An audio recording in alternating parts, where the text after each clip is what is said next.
Your mom's gotten really good at going no contact. It's not always the parent's fault. The reason I stitched this video is because it's the first one I see on social media talking about a parent going no contact with their child. So be prepared. I'm going to give a different opinion. If this upsets you and you find yourself getting aggravated at what I'm saying, I would urge you to self-reflect. That's where the healing starts. Number one, no contact is not a fad. I know a lot of people think that because a lot of people are doing it, it's just the thing that needs to be done. It is very hard to cut somebody off that you care about. You have to be at your wits' end that you tried everything, it didn't work, and now you have to remove yourself from their life. Cutting someone out of your life is a result of many disrespected boundaries, or maybe one extreme disrespected boundary. Number two, which I'm aware is an unpopular opinion, but it is not always the parent's fault. I'm fully aware that people believe that no matter the age of the child, the parent is 100% responsible all the time for their kids' feelings. Because our kids didn't ask to be here, we're the ones that brought them into this world. Well, I completely disagree with that, but only after the age of 7, 8 years old.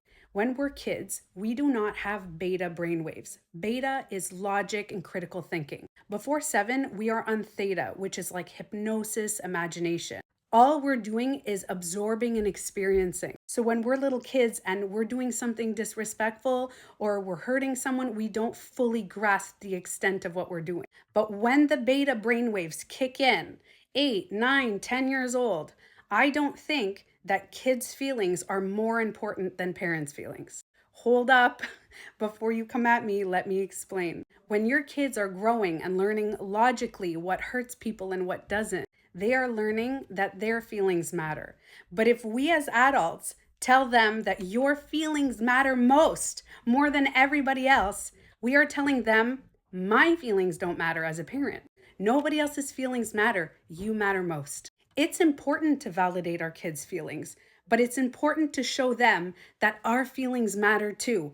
Other people's feelings matter too. So as they grow up, they learn about compassion and empathy. Now, I believe the reason why people go no contact is because one of the two extremes. If your parents make you feel like you don't matter, like every time you express something or say anything, it's always about them, you're going to have a feeling of wanting to go no contact because you feel like you don't matter. But on the flip side is if our parents make us feel like our feelings matter more than everything, we are going to get triggered to anybody in our life that disagrees with us or has their own boundaries, their own worth, because we were raised to feel like our feelings matter most. So when someone else is expressing their feelings, we're going to want to cut them off. A lot of boomers, Gen Xers, and millennials were raised that their feelings didn't matter. Whatever I make for dinner, you eat or you don't eat at all. If we cried or we were upset, we had to go to our room, our feelings didn't matter. So oftentimes, these generations are raising kids and they don't want to treat their kids the way they were treating.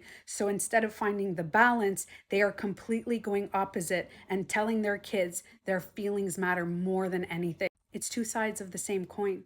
Nobody's feelings matter more than anyone else. The world is so divided between people that think their feelings matter and other people say, no, my feelings matter most.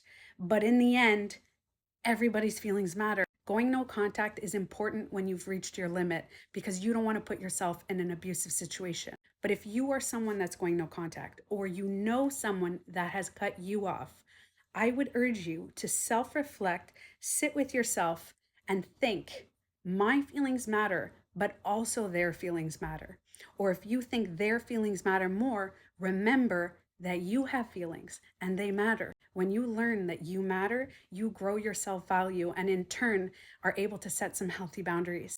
But when you understand that other people's feelings matter too, even if you don't quite understand them, their feelings matter, you are learning about compassion and empathy. Find the balance.